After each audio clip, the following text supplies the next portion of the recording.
কবর খোঁড়ার পর যা দেখা গেল তা দেখেই সবার রক্তহীন হয়ে গেল।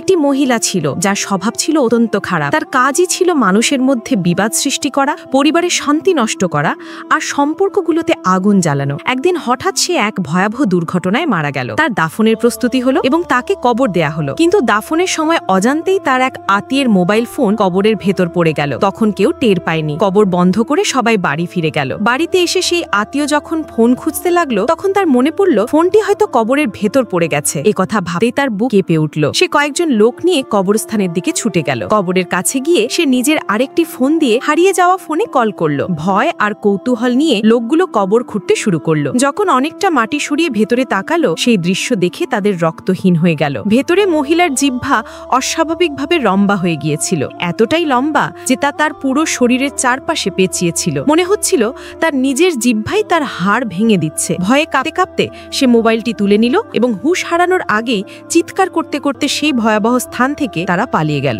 বিবাদের আগুনে নীরব হয়ে যাওয়া মৃত মহিলার স্মৃতিতে চ্যানেলটিকে একটি লাইক দিন, সাবস্ক্রাইব করে পাশে থাকুন।